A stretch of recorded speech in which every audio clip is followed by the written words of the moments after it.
Assalamualaikum warahmatullahi wabarakatuh. Perkenalkan, di sini kami dari kelompok 3 dengan objek penelitian budidaya burung puyuh dengan PJ kami yakni Mbak Safia Mangau dan anggota kami yakni saya sendiri yakni Selvi Diartasa Putri dengan NPM 08, saya Mita Dwi Kartika Putri dengan NPM 054, saya Aisyah Wandari dengan NPM 036, Saya Muhammad Rizky dengan NPM 026. saya Julita Damaria Selaban dengan NPM 18, saya Deli Satriani dengan NPM 016, dan saya Niswa Zikra Hindwani dengan NPM 010. Nah, pada video ini kami akan menjelaskan bagaimana apa saja sih yang ada di dalam budidaya burung puyuh, mulai dari reproduksi, pakan, dan sistem perawatan burung puyuh itu sendiri. Jadi, menyaksikan, bye! Nah, teman-teman, kita akan membahas lokasi yang cocok untuk dijadikan sebagai budidaya burung puyuh. Hal ini sangat penting untuk memastikan keberhasilan dari peternakan. Yang pertama adalah iklim. Suhu ideal untuk burung puyuh berkisar antara 20-25 derajat Celcius. Kemudian, hindari lokasi dengan suhu ekstrim baik terlalu panas maupun terlalu dingin. Selanjutnya, ketersediaan air. Pastikan lokasi memiliki akses yang mudah ke sumber air bersih untuk minum dan kebutuhan sanitasi. Kemudian, ventilasi. Pilih lokasi yang memiliki sirkulasi udara yang baik untuk menjaga kualitas udara di dalam kandang. Kemudian yang terakhir adalah jarak dari pemukiman. Sebaiknya jauh dari pemukiman penduduk untuk menghindari gangguan suara dan bau serta meminimalisir adanya resiko penyakit. Nah, di sini kami sudah menyiapkan beberapa pertanyaan yang akan kami ajukan kepada narasumber selingkup mengenai budidaya burung puyuh.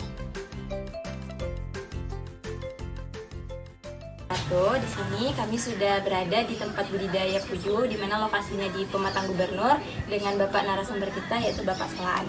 Pak Suplan. Pak Suplan. Nah, baik Pak, di sini kami izin mau tanya-tanya nih tentang peternakan budidaya puyuh. Nah, kalau misalnya dari awal budidaya, tahun berapa Pak budidaya ini baru dimulai? 1996. Kamu belum lahir mungkin. Iya. Iya. Ya, Pak. Belum lahir ya kamu dah? Belum. Jadi udah sekitar berapa tahun tuh? Dari 1998 ya Pak? Ya itu aja sini. 96. 96. 1996. Berarti udah sekitar 20 Pokoknya itu aja, kamu kan anak unip. Ya, 28 tahun ya teman-teman, peternakan budidaya ini sudah didirikan. Nah, kalau untuk jumlah puyuh yang ada di dalam peternakan ini berapa ya Pak? Jumlah ekornya Ya, apa jumlah jumlah? ekornya. Ya kalau gini tinggal sedikit ini. Tidak sedikit. Kalau awal buka dulu Pak? Ya awal bukanya sedikit juga, nanti kan Bertahun. naik. Maksudnya sekitar berapa gitu Pak? Kalau segini, Iya, Sekitar ekornya berapa? kalau gini ini sekitar 1.500 1.500. Itu masih aktif bertelur semua Pak? masih. Kalau untuk jumlah panen telurnya? Sekitar 1.300 lebih dikit. Segini, sekarang gini.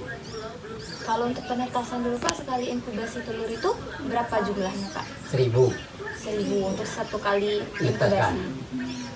Untuk peluang netasnya Pak, berapa persen? Di atas 70, di bawah 80%. Untuk netasnya. Kalau selama masa inkubasi itu berapa hari Pak? Biasanya inkubasinya tuh netas dari awal inkubasi. 17 hari, 18 keluar. 18 ya? 17 hari dalam bisa netas, ke 18 keluar bisa netas.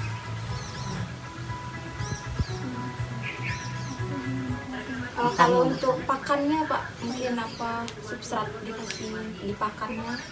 Makanya kita ngambil di bahkan pabrik. Oh, pakan pabrik. Iya, Bukan ngaduk sendiri. ada sendiri cuman yang anunya dari pabrik yang banyaknya. Pakan pabrik, campur jagung, campur ledak, dan obat air lainnya. Terus Pak, sekitar jam berapa kalau puyuh ini mau istirahat? Kan Pemberian ada pakannya. pemberian pakan tuh langsung Jadwal istirahat. pemberian pakan. Setelah berapa Pembelian lama? pakan itu jam pagi dari jam 7 sampai selesai. Kalau sore habis asar sampai selesai. Puyuh jantan sama puyuh betinanya Pak? Kalau burung jantan itu warnanya agak lain, agak nyolok dia. Nah itu dia kuku. Oh, ada kukunya.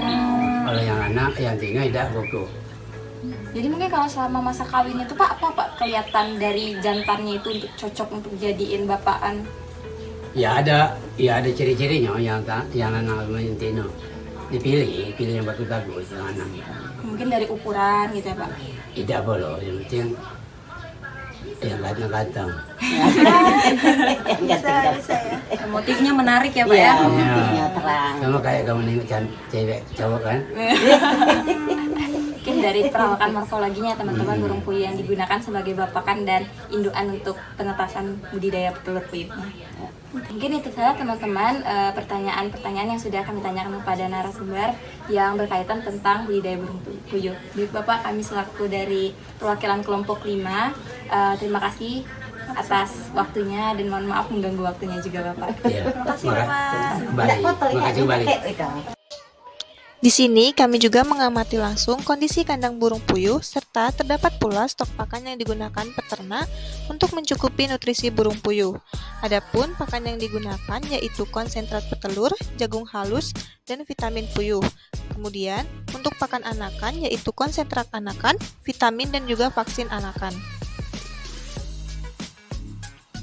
Organ genitalia jantan dan betina. Yang pertama itu ada organ genitalia interna pada jantan, yang mana terdapat testis. Testis adalah organ jantan yang setara dengan ovarium pada betina. Testis menghasilkan sperma atau sel sperma dan berada di dalam rongga tubuh burung. Yang kedua ada saluran deferens. Selanjutnya organ genitalia interna betina. Yang pertama ada ovarium. Ovarium adalah organ betina yang setara dengan testis pada jantan.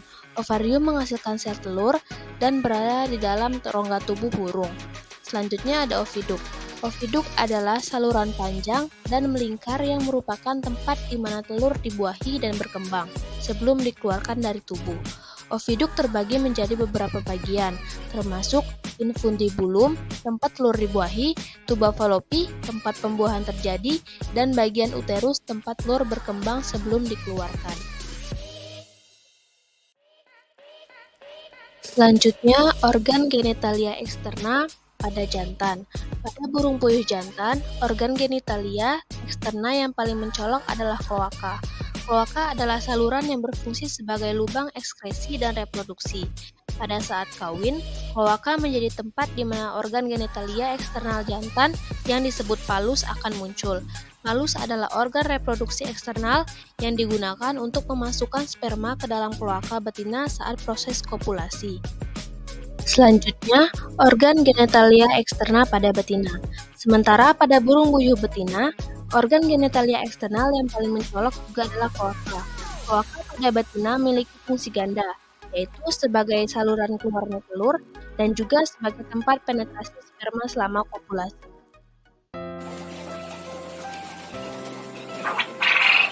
Benar sekali, ini jantan. Kalau kita pencet ini, dia akan keluarkan berbusa, bebuih putih. Nah, kalau yang ini lagi dia akan mengeluarkan banyak dia seperti spermanya. Ini jantan, kita pisahkan dulu. Nah ini dia, ini jantan. Ini dia ada tonjolannya di belakang. Tonjolan ini, bentar ya. Ini ada tonjolannya di belakang. Ini kalau kita pencet tonjolan ini akan mengeluarkan cairan putih. Tuh. Ini jantan, asli jantan ini. Siap berreproduksi ini. Itulah bedanya jantan dan betina. Secara fisik sebenarnya bisa dilihat dari sininya juga. Dia kalau di bulu dadanya ini kalau jantan biasanya dia agak ke kuning keemas-emasan dia. Terus mukanya juga lihat dari mukanya dia ganteng dia. Nah ini jantan, tapi masih dikit dia. Jantan ya. Bulu dadanya dia agak ke kuning-kuning emas. Sedangkan di yang betina dia akan coklat blorok biasa. Nah, itu mukanya juga agak serem, bukan serem ya, nggak cantik lah. Ini kalau yang jantan, ini jantannya. Ini betina mukanya lihat cantik dia kan. Ininya juga depannya nggak begitu kuning kemasan. Nah, ini betina, dia nggak ada tonjolan, terus dipencet nggak ada juga keluar busa-busanya, bubuinya nggak ada. Ini betina. Oke, itulah perbedaan puyuh jantan dan puyuh betina. Gametogenesis merupakan proses di mana terbentuknya antara gamet atau sel kelamin. Sel gamet terdiri atas gamet jantan yang disebut dengan spermatozoa yang dihasilkan pada testis, dan pada ovarium menghasilkan gamet betina yang disebut dengan ovum. Spermatogenesis terdiri dari 4 tahap, yaitu perbanyakan, pertumbuhan, pematangan, dan perubahan bentuk. Gametogenesis ada 2, yaitu spermatogenesis dan oogenesis. Spermatogenesis adalah proses pembentukan sperma yang berlangsung di dalam gonad jantan atau testis, tepatnya pada dinding tubulus seminiferus. Spermatogenesis dimulai dengan aktifnya sel-sel spermatogonia bermitosis yang dilanjutkan dengan terjadinya pembelahan reduksi hingga menghasilkan spermatid. Spermatid kemudian mengalami diferensiasi hingga dihasilkan spermatozoa melalui proses spermiogenesis. Spermatogenesis pada Aves terdiri dari spermatositogenesis yang merupakan spermatogonia yang mengalami mitosis berkali-kali yang akan menjadi spermatosit primer. Spermatogonia merupakan struktur primitif dan dapat melakukan reproduksi dengan cara mitosis. Kemudian tahapan meiosis yaitu spermatosit 1 primer menjauh dari lamina basalis. Sitoplasma makin banyak dan segera mengalami meiosis 1 dan kemudian diikuti dengan meiosis 2. Tahapan spermiogenesis yang merupakan transformasi spermatid menjadi spermatozoa yang meliputi 4 fase, yaitu fase Golgi, fase tutup, fase askom, dan fase pematangan. Hasil akhirnya berupa 4 spermatozoa masak. Hormon testosteron merupakan salah satu hormon yang termasuk dalam golongan hormon steroid. Pada individu jantan juga pada burung puyuh jantan, hormon testosteron merupakan hormon yang berperan dalam menjamin perkembangan seksual, antara lain dalam proses spermatogenesis, memperpanjang daya hidup spermatozoa dalam epididymis, juga dalam memelihara perkembangan alat reproduksi luar dan tanda-tanda kelamin sekunder. Oogenesis pada burung puyuh merupakan proses pembentukan sel telur pada ovum di dalam ovarium. Proses ini dimulai dengan pembentukan bakal sel telur yang disebut dengan oosit, yang kemudian berpindah ke folikel ovarium dan berkembang menjadi ovum. Dalam sistem reproduksi, tahap pertama adalah penetrasi, yang mana penetrasi adalah tahap awal dari fertilisasi internal, di mana sperma harus mencapai dan menembus sel telur untuk menyatukan materi genetik dari kedua induk dan membentuk zigot. Pada proses penetrasi ini terdapat tahapan-tahapan. Yang pertama itu ada tahapan prakopulasi, yang mana jantan akan menarik perhatian betina dengan bernyanyi, memamerkan bulunya, dan melakukan tarian kawin. Betina akan menunjukkan ketertarikan dengan mendekati jantan, berjongkok, dan menggetarkan ekornya. Yang kedua itu ada kopulasi. Pada tahap ini, jantan akan memanjat betina dan menempelkan kloaka atau lubang reproduksinya ke kloaka betina. Selanjutnya, penis jantan dimasukkan ke dalam kloaka betina. Proses ini biasanya berlangsung singkat, hanya beberapa detik. Pada saat itulah, sperma jantan ditransfer ke dalam saluran reproduksi betina. Dan yang terakhir ada pasca kopulasi. Pada tahap ini, jantan akan melepaskan diri dari betina dan membersihkan dirinya. Sedangkan betina akan membersihkan dirinya dan mungkin akan beristirahat sejenak. Sperma jantan akan bertemu dengan sel telur betina di dalam oviduk atau saluran telur dan terjadilah pembuahan. Gastrulasi adalah suatu proses yang dinamis, di mana berlangsung migrasi sel-sel atau lapisan sel secara terintegrasi yang dilakukan melalui berbagai macam gerakan-gerakan morfogenik. Seiring dengan berlangsungnya gastrulasi, juga berlangsung proses diferensiasi. Migrasi-migrasi atau lapisan sel-sel selama gastrulasi dimaksud untuk menempatkan area perspektif endoderm ke dalam, membungkus embrio dengan perspektif ektoderm, menempatkan mesoderm di antara endoderm dan ektoderm, membentuk arkenteron bakal saluran pencernaan primitif. Ada 3 peristiwa berturut-turut dalam pola embrio burung. Yang pertama, wilayah embrionik dan ekstraembrionik terpisah menjadi wilayah simetri radial. Yang kedua, penentuan polaritas anterior-posterior embrio.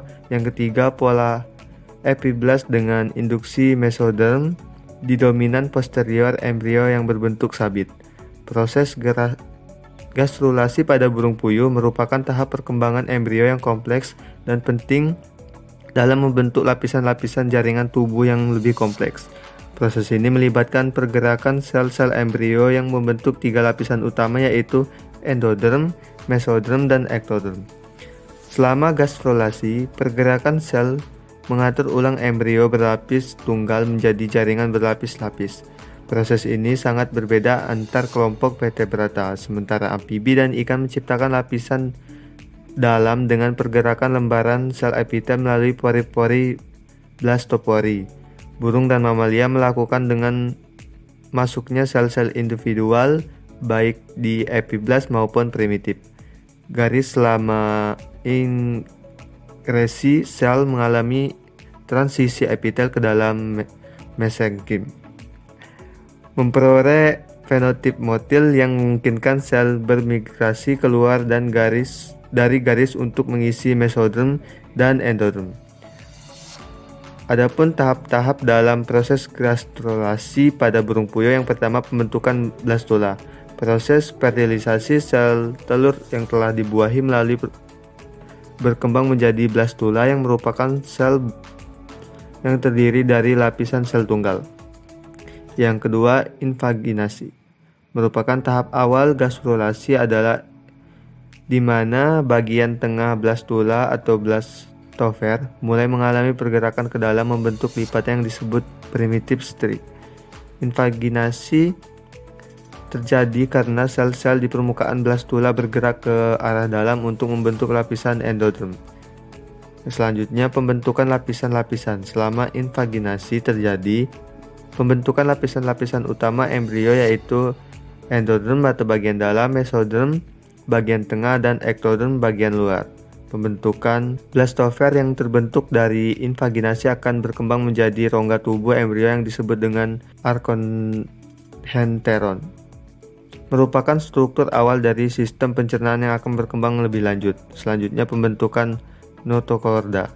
Sel-sel lapisan mesoderm kemudian akan berkumpul dan membentuk notochorda, struktur yang mendukung dan memberikan kerangka bagi tubuh embrio.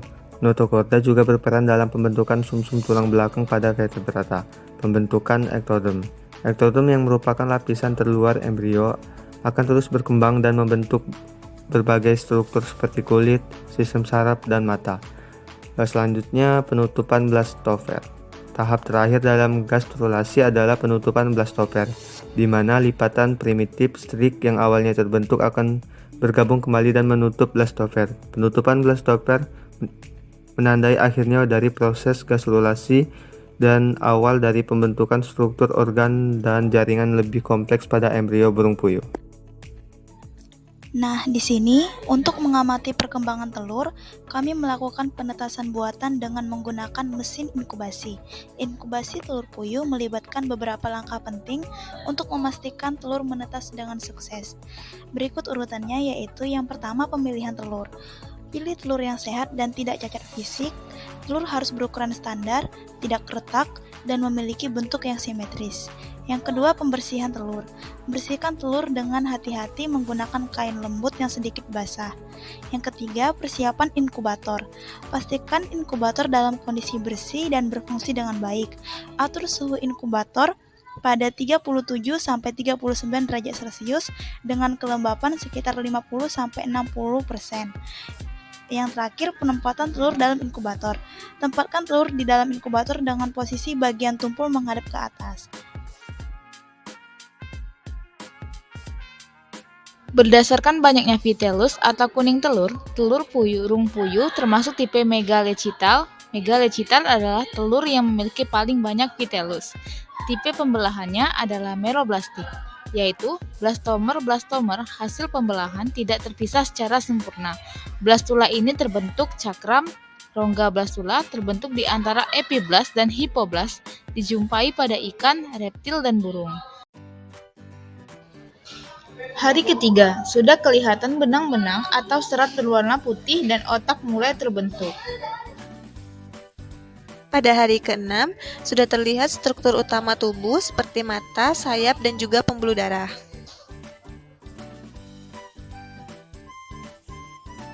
Pada hari ke-9 sampai 12, pertumbuhan organ dalam berkembang lebih sempurna. Sudah terlihat bulu-bulu halus dan juga kaki. Pada hari ke-18, anak puyuh mulai memecah cangkang dari dalam dengan menggunakan paruh telur dan keluar sepenuhnya dari cangkang. Pada tahap ini, anak puyuh akan mengering dan menjadi aktif. Nah, itulah tadi teman-teman mengenai video penelitian burung puyuh. Semoga video ini tadi bisa bermanfaat dan sekian dari kami. Wassalamualaikum warahmatullahi wabarakatuh. Jempol tuh sekali tuh. Ada bukti. Udah,